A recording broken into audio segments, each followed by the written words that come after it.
오늘 저는 어린이 주일 맞이해서 인생 댓글이라고 하는 제목으로 함께 말씀 살펴보려고 합니다. 인터넷에 부정적인 댓글, 그야말로 이제 악플이라고 하죠. 악플 때문에 자살하는 사람들을 우리는 많이 보았습니다. 유명한 연예인들도 악플 때문에 견디지 못하고 자살하는 이런 사람들도 우리는 수차례 보았습니다. 어떤 가게들 또 어떤 사업장, 어떤 회사들은요, 자기 회사에 달린 악플 때문에 사업을 접어야 되는 이런 어려움도 겪습니다. 여러분들 신문 기사를 보거나 아니면 또 설교를 듣거나 아니면 강의를 들을 때에 꾹 누르는 게 있을 수 있습니다. 어떤 사람은 좋아요에 꾹 누를 수 있고 어떤 사람은 싫어요에 꾹 누를 수 있습니다. 자, 한번 생각을 해 보십시오. 여러분들은 여러분들의 자녀들과 손자, 손녀들에게 어떤 댓글을 달아주고 계시나요? 여러분들이 달아주는 그 댓글에 의해서 여러분들의 자녀들과 손자, 손녀들의 인생, 그리고 우리 주변의 사람들의 인생의 향방이 달라질 수 있다라고 하는 사실 우리가 유념하면서 오늘 말씀으로 한번 들어가 보았으면 좋겠습니다. 우리 먼저는 하나님의 부르심 안에 인생 스케치를 한번 해 보려고 합니다. 하나님께서 예수님께서 4명의 제자들을 부르시고 그들 부르심 안에 하나님께서 디자인하고 있는 우리 자녀들의 또 다음 세대를 저와 여러분들의 인생의 인생 스케치를 어떻게 할 것인가 한번 보십시다. 그 큰 전제 속에 저는 오늘 4명의 제자를 부르시는데 이들은 하나님 나라를 섬기는 사람들로 이제 부르심을 받는 거죠. 저와 여러분들도 앞으로 인생 스케치를 함에 있어서 그리고 우리의 자녀들과 손자, 손녀들의 인생, 다음 세대의 인생 스케치를 할 때에 가장 중요한 것은 하나님 나라의 비전과 꿈을 가지고 살아갔으면 좋겠다라고 하는 대전제 속에서 한번 4명의 제자들을 부르시는 장면으로 들어가 보십시다. 오늘 본문 40절에서 42절 말씀 보면은 안드레와 시몬을 부르시는 예수님의 초청이 있습니다. 먼저 이 안드레와 시몬 베드로를 부르시는 부르심 앞에서 몇 가지 좀 우리의 자녀들을 생각하면서 점검해 보십시다. 첫 번째는 저는 우리 모두의 인생도 그렇고 우리 자녀들, 손자, 손녀들의 인생도 그렇고 그리스도만 높이는 인생을 살아가는 우리의 자녀들, 손자, 손녀들이 됐으면 좋겠다, 이런 마음이 있습니다. 오늘 세례 요한은 요단강변에서 세례를 주고 있습니다. 물론 천국 복음을 전하고 있죠. 그러면서 예수님이 앞에 오신 것을 보고 세례 요한이 외칩니다. 하나님의 어린 양이로다 라고 하면서 예수님을 반겨 환영합니다. 이 말을 듣고 세례 요한의 제자였던 두 사람이 예수님을 따르는 제자로 갈아타 버립니다. 그 사람이 누군가 하면 안드레라고 하는 사람이고 이 요한복음을 기록하고 있는 요한일 겁니다. 이 두 사람이 세례 요한의 제자였는데 세례 요한이 하나님의 어린 양이 저분이시다라고 하자 그냥 가버렸습니다. 예수님의 제자로 가버린 거죠. 사실 서운할 수도 있겠죠. 만약에 우리의 삶에 이런 일들이 벌어진다고 한다면 서운하지 않겠습니까? 그런데 세례 요한이 하는 목소리 한번 들어보실래요? 요한복음 3장 30절입니다. 우리 같이 한번 읽어보았으면 좋겠습니다. 우리의 인생 고백이 되었으면 좋겠고요. 같이 시작. 그는 흥하여야 하겠고 나는 쇠하여야 하니라. 정말 멋있는 고백 아닙니까? 예수님은 흥하여야 하고 나는 쇠하여야 하리라. 예수님을 진짜 만났던, 그래서 인생이 완전히 뒤집어졌던 사도 바울도 비슷한 고백을 하고 있는데요. 빌립보서 1장 20절 말씀 제가 한번 봅니다. 나의 간절한 기대와 소망을 따라 아무 일에든지 부끄러워하지 아니하고 지금도 전과 같이 온전히 담대하여 같이요. 여기서부터 시작. 살든지 죽든지 내 몸에서 그리스도가 존귀하게. 우리의 인생을 이렇게 살았으면 안 좋을까요? 그죠? 내 몸에서 그리스도만 존귀케 되어지고 그것이 내 인생의 소망입니다. 그리스도만 높이는 인생을 살아가는 우리의 자녀들, 우리 손자 손녀들, 그리고 우리 성찬 공동체가 다 되어지기를 주의 이름으로 축복합니다. 두 번째, 전하지 않을 수 없는 분과의 만남. 안드레는 이제 예수님의 제자가 되었습니다. 예수님의 제자가 되고 난 뒤에 예수님을 만나고 보니까 너무나 신나고 좋았습니다. 그래서 쫓아갑니다. 누구에게? 시몬 베드로에게. 아마 안드레의 형으로 보는 게 맞을 것 같아요. 어떤 사람들은 뭐 안드레가 형이다, 베드로가 형이다 그러는데 제가 보기에는 베드로가 형이 아닐까 싶습니다. 그리고 베드로에게 말을 합니다. 우리가 메시아를 만났다. 그렇게 기다려오던 메시아를 우리가 드디어 만났다 라고 하면서 베드로를 예수님께로 끌고 갑니다. 사실 이 안드레는요, 성경에 보면 그렇게 두드러지게 나타나지 않아요. 안드레가 데리고 갔던 베드로는 두드러지게 나타났죠. 그리고 위대하게 또 쓰임받았죠. 그런데 안드레는 역사 속에서 잠잠합니다. 아주 조용하고 겸손하게 쓰임받았지만은 그러나 소중한 사람이지요. 베드로를 베드로 되게 만들었던 사람. 그리고 이 안드레는 조용하게 겸손하게 있는지 없는지 그렇게 섬겼지만은요, 전성에 의하면은 아가야 지방에서 십자가형으로 순교를 하는 자리까지 나갔던 사람이거든요. 우리 자녀들 그렇죠. 우리 자녀들 살아가는 동안 예수님을 정말로 만나서 예수님이 그들의 인생에 영향력이 있어서 전하지 않으면 안 되는 그분과의 조우가 이루어지고 만남이 이루어지고, 그래서 우리의 자녀들이 어디에 가든지 예수님 자랑할 수 있고 예수님 전할 수 있고, 그래서 예수의 증인으로 살아갈 수 있는 진짜 예수쟁이가 되어진다고 한다면 이것 이상은 없겠다. 저는 우리의 사랑하는 삼남매가 그랬으면 좋겠고, 또 앞으로 태어날 손자가 될지 손녀가 될지는 모르지만 그 어린 생명도 그렇게 자라났으면 좋겠고, 우리 공동체 안에 있는 모든 권속들이 그저 우리가 전하지 않을 수 없는 그분 예수를 전하면서 삶을 살아갈 수 있기를 주의 이름으로 축원합니다. 세 번째 생각해 볼 것은 변화되어져야 할 존재라고 하는 겁니다. 예수님께서 베드로가 오는 것을 보고 신적인 통찰력을 가지고 42절에서 이렇게 말씀합니다.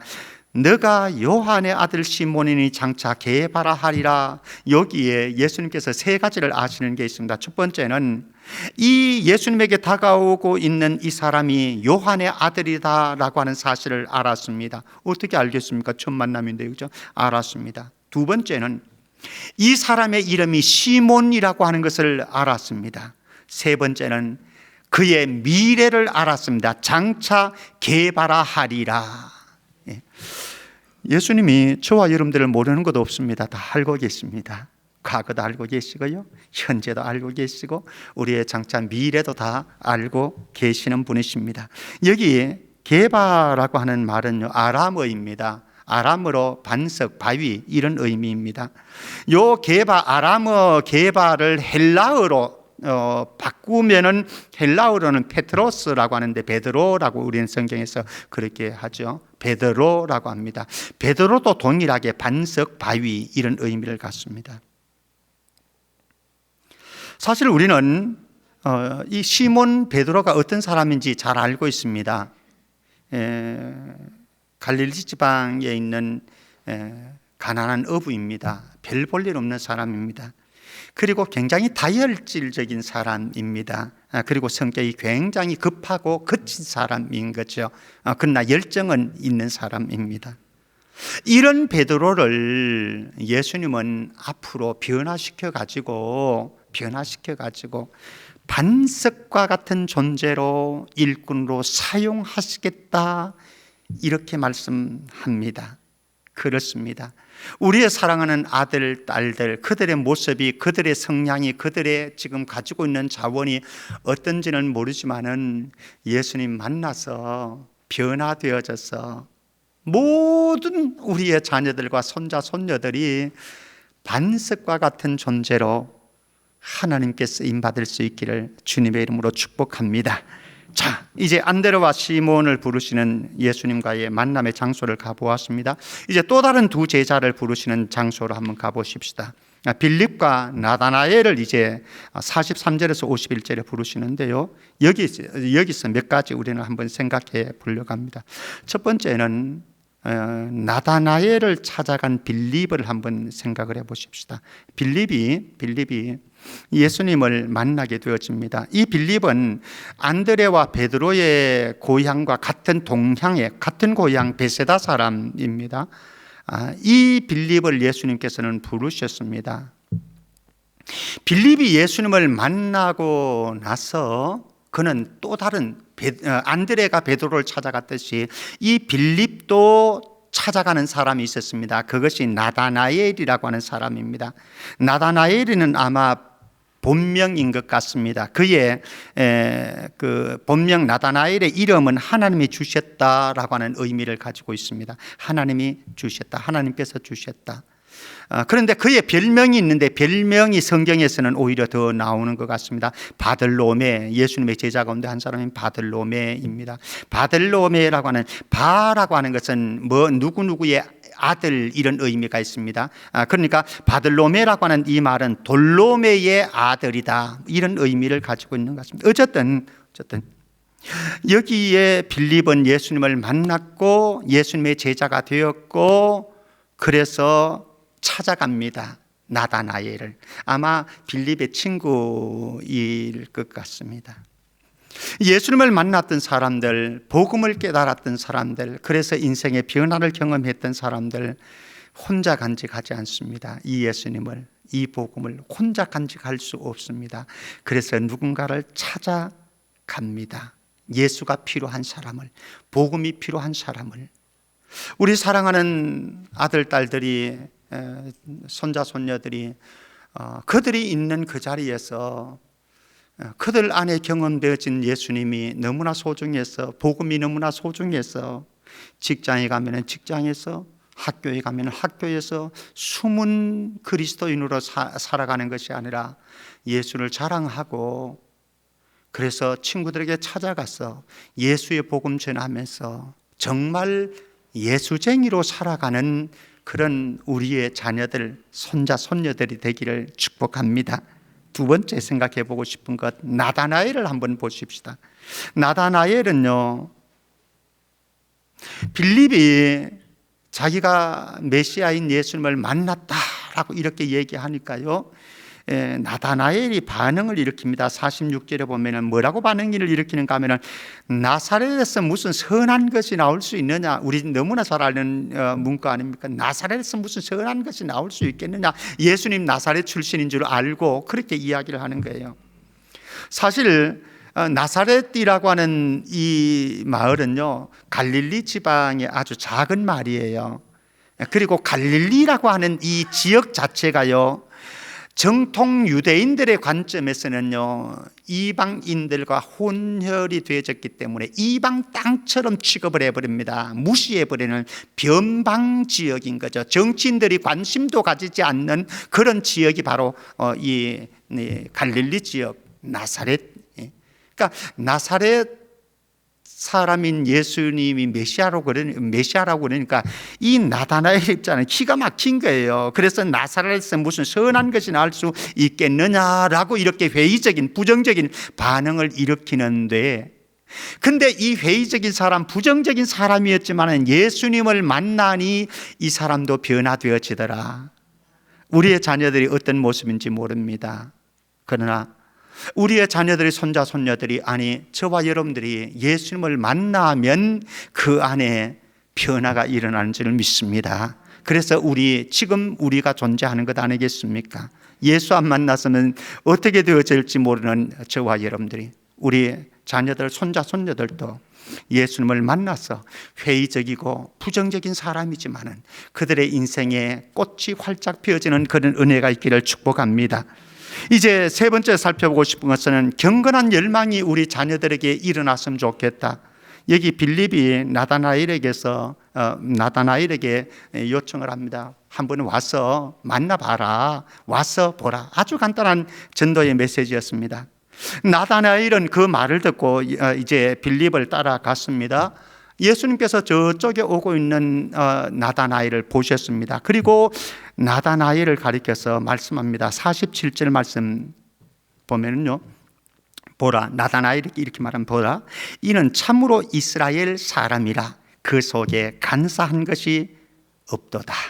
예수님은 나다나엘을 너무나 잘 알고 계셨어요. 사실은 만나서 그의 삶을 알기 때문에가 아니고 예수님의 신적인 통찰력이 있다라고 하는 거죠. 그래서 그를 알고 있는데 이 사람이 참으로 진정한 이스라엘 하나님의 백성이다 라고 그는 칭찬을 했습니다. 그리고 그 속에 간사함이 없는 아주 정직하고 깨끗한 성품의 소유자이다 라고 예수님께서는 그를 칭찬을 해 주셨습니다. 그러니까 나다나엘이 예수님에게 묻습니다. 어떻게 나를 아십니까? 당신 나를 만난 적도 없는데 어떻게 당신 나를 다 알고 계십니까? 그러니까 48절에 예수님께서 나다나엘에게 말씀합니다. 뭐라고 하느냐? 빌립이 너를 부르기 전에 너가 무화과 나무 아래에 있을 때에 내가 너 다 봤어 라고 말씀합니다. 여기 무화과 나무라고 하는 것은요, 잎이 굉장히 무성합니다. 그리고 그늘이 아주 짙게 지어집니다. 그러니까 사람들이 그 그늘 아래 쉬기가 아주 좋지요. 그래서 경건한 유대인들은 그 나뭇가지 아래에 앉아가지고 율법을 공부하고 율법을 같이 토론하기도 했습니다. 그리고 그곳에서 기도하기도 하고 명상하기도 하는 그런 삶을 사는 유대인들의 관습이 있었다라고 합니다. 즉 나다나엘은 무화과나무 아래에 앉아가지고 그냥 잠자는 것이 아니었고 쉬는 것이 아니었고 메시아를 간절하게 기다리면서 기도하고 묵상하고 있었다라고 하는 것이죠. 우리의 사랑하는 아들, 딸들도 손자, 손녀들도 그랬으면 좋지 않겠습니까? 세상 학문을 공부하는 것도 중요하지만은 영어 수학을 공부하는 것도 중요하지만은 예수 그리스도를 알아가는 지식이 풍성하고 예수 그리스도 안에서 경건한 열망이 있어가지고 그분과의 깊은 교제를 누릴 수 있다고 한다면 아름다운 우리의 자녀들, 손자, 손녀들이 되지 않겠습니까? 여러분들 자녀들 경건한 열망을 그 안에 불어넣어 주시고 그래서 하나님 앞에 살아가는 우리의 자녀들, 손자, 손녀들 되어지기를 주의 이름으로 축복합니다. 이 빌립과 나다나엘의 부르심 앞에서 마지막으로 한번 점검해 보고 싶은 것은 진정한 신앙 고백이라고 하는 게 진정한 신앙 고백. 나다나엘은 조금 전에만 해도 예수님을 경멸했습니다. 나사렛에 무슨 선한 것이 나올 수 있느냐? 저 사람이 무슨 이렇게 했습니다. 그런데 49절 말씀에 그의 신앙 고백을 들어보십시오. 랍비여, 당신은 하나님의 아들이십니다. 그리고 당신은 이스라엘의 임금이십니다. 이렇게 고백을 합니다. 정말 멋진 고백 아니겠습니까? 저는 우리의 자녀들 그리고 저에게는 이제 태어날 우리 손자가 되어질 때 손녀가 되어질지 모르지만은 그 아이들이 성장하면서 세상 학문을 공부하는 것도 중요하지만 하나님을 깊이 알아갔으면 좋겠고요. 그들이 교회에 다니는 것도 매우 중요하고 그래서 예배를 드리는 것도 중요하지만 교회 안에서 예수님을 꼭 만나서 그들 입술에서 삶에서 참된 신앙 고백이 있는 그런 자녀들, 손자, 손녀들이 되었으면 좋겠습니다. 교회에 나오는 것이 중요하지는 않지 않습니까? 그들 안에서 예수님과의 인격적인 만남이 없다고 한다면 무슨 소용이 있겠어요? 정말 우리의 사랑하는 아들, 딸들, 손자, 손녀들 공동체 안에서 성장해 가되 믿음 안에서 성장해 가되 예수님과의 깊은 인격적인 조우가 있어서 그들의 인생이 변화되어지고 그 변화된 삶에서 정말로 주님을 기쁘시게 하고 주님만 높이는 그런 우리의 아들, 딸들, 손자, 손녀들 다 되어지기를 축복합니다. 자, 저는 자녀 교육 다시 생각하기, 오늘 정말로 드리고 싶은 부분은 이 부분이 더 강합니다. 한번 세 가지만 생각해 보려고 합니다. 첫 번째는 잘 살기, 미안하다 말하기. 이건 주중에 저에게서 이제 이런 일이 있었습니다. 지난 주간에 어느 교회에 권사님과 대화를 나눈 시간이 있었습니다. 그 권사님은 어린 시절에 부모님에게 상처가 너무 많았어요. 그래서 정말 힘든 세월을 살아왔습니다. 그의 아버지는 가정에 대한 너무 무책임했어요. 그래서 자녀들이 힘들었고 가족들이 힘들었던 거죠. 그런데 더 힘들게 하는 것은 부부싸움을 하게 되어지면 상을 뒤엎어버린 거예요. 너무 큰 상처를 받았습니다. 그런데 엄마도 싫었어요. 왜 싫었냐? 그렇게 싸우면은 엄마는 그냥 저쪽에 가서 그냥 좀 참아주면은 싸움이 안 될 것 같은데 바락바락 대드는 거죠. 그러면서 입에 담지 못할 말들도 쏟아놓는 거죠. 속상하니까. 그 모습들을 자녀들이 지켜봐야만 되는 거예요. 그러니까 이 권사님은 어려서 집에 들어가기가 싫었던 겁니다. 집을 나가고 싶었습니다. 아니, 몇 번이나 죽고 싶었답니다. 자살하고 싶었답니다. 사랑하는 성도 여러분, 저와 여러분들이 부모가 되었지만은 어떻게 다 정말 멋지게만 살아갈 수 있겠습니까? 그렇지는 못하겠죠. 저도 그렇습니다. 그러나 꼭 기억하십시다. 부모가 잘 사는 것이 자녀 교육의 최선이다. 부모가 잘 사는 것이 잘 살아야 됩니다.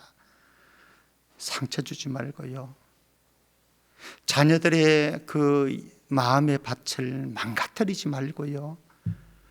이 상처 씻어지지 않잖아요. 그럼에도 불구하고 저와 여러분들이 알고 있는 사실은, 현실은 잘 안 되더라. 조부모로 살고 싶지만은 살지 못하는 내 모습이 있습니다. 내 안에 일그러진 어떤 인간의 자상이 있습니다. 그래서 우리의 자녀들에게 좋은 모습 보여주지 못합니다. 괜찮습니다. 또 그렇게 상처를 주면서 살아왔던 인생이라고 한다면 이 시점에서 하나 제가 말씀드리고 싶습니다. 어떤 분이 어려서 엄마한테 너무 많은 상처를 받았다고 합니다. 근데 그게 해소가 안 되어졌어요. 어느덧 세월이 흘러서 엄마는 곁을 떠났습니다. 영안실에 영정사진 모시고 그 앞에서 이 딸은 몸부림을 치면서 통곡을 치면서 호소하고 울었답니다. 엄마, 왜 친정 나한테 미안하다 소리 한마디 안 하는데 왜 미안하다는 말 한마디 못하고 이렇게 훌쩍 떠나가 버리는데 라고 하면서 대성통곡을 하면서 울었다는 이야기를 들었습니다. 사랑하는 성도 여러분, 저도 우리 아이들에게 상처 주고 싶지 않지만 상처 주는 일들 있을 거예요. 여러분들도 아마 여러분들의 자녀들에게 알게 모르게, 우리는 모르지만은 우리의 자녀들이 아파하고 상처 입었던 그런 일들이 있을 거예요. 그러나 괜찮습니다. 우리 모두가 연약한데 우리 모두가 그런 죄인인데요 근데 중요한 것 하나 있습니다. 이 시점에서 우리 그들 곁을 떠나기 전에 정말로 우리의 진실한 마음 담아서 얘들아, 미안하다. 엄마가 부족해서, 아빠가 부족해서 너한테 상처를 주었다. 아빠 용서해라. 엄마 용서해라. 진심 어린 사과는요, 그들 가슴 속에 엉그러져 있는 그 엉거리들을 저는 녹일 줄로 믿습니다. 그래서 우리는 우리의 자녀들이 행복한 인생을 살아가도록 하기 위해서요, 부모들은 잘 살아야 되고요, 그 다음에 때로는 잘 살지 못해서 아픔을 줄지 상처를 줄지는 모르지만 그럼에도 불구하고 우리는 사과하는, 미안하다고 하는 말 한마디로 우리 자녀들의 더 이상 아파하지 않도록 만들어 주어야 될 것이다. 두 번째는요, 아름다운 인생 댓글 달아주기입니다. 아름다운 인생 댓글 달아주기. 예수님을 만났던 사람은요, 예수님으로부터 아름다운 인생 댓글을 공급받았습니다. 아까 전에 우리는 베드로에게 예수님 말씀합니다. 장차 너가 게바가 반석이 바위가 될 것이다. 그리고 나다나엘에게 말씀합니다. 참 이스라엘아, 그 속에 간사한 것이 없도다. 칭찬해 주었습니다. 축복해 주었습니다. 미래를 빌어 주었습니다. 우리 마태복음 8장 10절 말씀 한 구절을 보십시다. 예수님께서 로마 백부장과 대화 나누는 중에 마태복음 8장 10절입니다. 같이요, 시작. 예수께서 들으시고 놀랍게 여겨 따르는 자들에게 이르시되 내가 진실로 너희에게 이르노니 이스라엘 중 아무에게도 이만한 믿음을 보지 못하였노라. 칭찬합니다. 로마 백부장의 믿음을 칭찬합니다. 이스라엘 가운데도 이런 믿음을 보지 못했다. 큰 믿음의 소유자이다 라고 칭찬을 해 주셨습니다. 사랑하는 성도 여러분, 한번 점검해 보시죠. 여러분들은 여러분들의 자녀가 잘 되도록 하기 위해서 때로는 화도 내고, 때로는 책망도 하고, 때로는 지적질도 하고, 잔소리도 퍼부을 것입니다. 그런데 그것이 우리의 자녀들과 손자, 손녀들에게는 엄청난 악플이 되어서, 부정적인 댓글이 되어서 그들의 인생에 자신감이 없도록 만들 수도 있습니다. 그러나 여러분들이 여러분들의 자녀들 한 사람 한 사람에게, 손자 손녀들에게 달아주는 선풀, 칭찬해주고 위로해주고 축복해주고 자랑하는 그것들이 그들에게는 얼마나 큰 자원이 되어서 그 자원 가지고 세상 날개를 펴면서 당당하게 살아갈 수도 있다라고 하는 거죠. 그런데 우리 기억할 것 하나 있습니다. 사실보다, 진실보다 더 중요한 것이 있습니다. 우리의 자녀들이, 손자 손녀들이 못생겼을 수도 있지요. 저처럼 눈이 작은 매력 없는 눈일 수도 있겠지요. 머리가 나쁠 수도 있겠지요. 사실은 공부 못할 수도 있겠지요. 다 사실입니다. 맞습니다. 그러나 이 사실보다, 공부 못한다고 하는 사실보다, 못생겼다고 하는 이 사실보다, 눈이 적다고 하는 이 사실보다, 머리가 나쁘다고 하는 이 사실보다, 그럼에도 불구하고 여러분들이 그 아이들에게 격려해주고 축복해주고 칭찬해주고 그들 속에 있는 장점들을 드러내면서 그들을 격려해 준다고 한다면, 그들은 못생겼지만은 잘생긴 줄 알고 그렇게 살아낼 것입니다. 어떻게 하시겠습니까? 사실 가지고 여러분들의 자녀들, 손자 손녀들, 주변 사람들 죽이겠습니까? 아니면은 어쩌면 착각할지 모르지만은 여러분들의 아름다운 댓글을 통해서 그들을 살리고 그들을 기운차게 만들 것입니까? 여러분들의 선택입니다. 마지막으로 하나 보고 싶은 것, 감탄 능력 배양하기입니다. 감탄 능력 배양하기. 어느 분은 이렇게 말을 하더라고요. 이 세상에 부족한 것은 기적이 아니라 감동과 감탄이다. 이렇게 이야기를 하더라고요.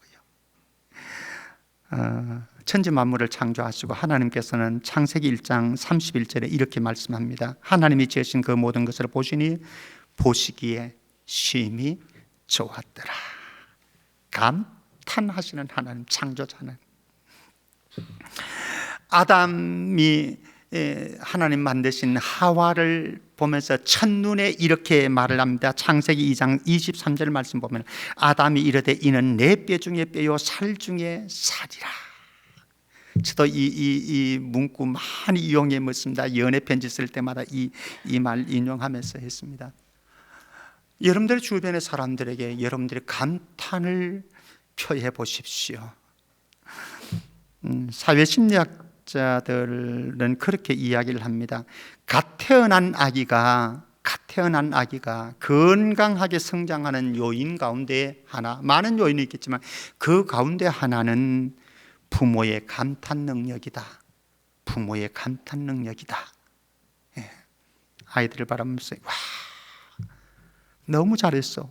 너 어떻게 그렇게 잘할 수 있어? 너 누구 닮아서 그렇게 잘하니? 자기 닮지 않고 아빠 닮고 엄마 닮았어요. 그래서 잘하는 겁니다. 착각은 하지 마시고. 어쨌든 우리의 자녀들에게, 손자 손녀들에게, 주변의 사람들에게 이렇게 감탄을 퍼붓게 되어지면은 그 아이들이 그 이야기 듣고 그 감탄을 듣고 그 칭찬을 듣고 기가 살아나는 거예요. 그래서 멋지게 세상을 활보할 수 있는 거예요. 사랑하는 성도 여러분, 점검해 보십시다. 이 시점에서 여러분들이 여러분들의 자녀들에게 달고 있는 댓글이 어떤 것입니까? 선풀입니까? 악풀입니까? 여러분이 달고 있는 그 선풀이라고 한다면 여러분들 자녀들을, 손자 손녀들을 살려주는 것이고, 여러분들이 댓글을, 악플을 단다고 한다면 그들을 지금 여러분들이 죽이고 있는 거예요. 사랑한다라고 하면서 죽이고 있는 거예요. 우리 교회 공동체 안에 모든 가정에 정말로 상처받을 수 있는 그런 악플이 달려지는 것이, 댓글이 달려지는 것이 아니라 우리의 자녀들과 손자 손녀들을 살려주는 선풀, 아름다운 댓글을 통해서 우리 가정에, 또 우리 교회 공동체 안에 다음 세대들이 세상을 활기차게 하나님 나라의 비전을 가지고 살아갈 수 있는 역사가 오늘부터 다시 시작되어지기를 주의 이름으로 축복합니다. 기도하겠습니다. 하나님 아버지, 우리가 우리의 자녀들과 손자 손녀들에게 때로는 알지 못하게 악플을 달았던 것들을 용서해 주옵소서. 그래서 상처도 남겼습니다. 아프게 만들었고 힘겹게 만들었습니다. 그러나 이제는 그들에게 아름다운 댓글을 달아주어서 칭찬과 위로와 격려와 그들을 향한 축복의 기도를 통해서 그들의 인생이 새롭게 펼쳐질 수 있도록 우리의 가정의 모든 자녀들과 손자 손녀들과 우리 공동체의 다음 세대를 축복해 주옵소서. 거룩하신 예수님 이름으로 기도하옵나이다. 아멘.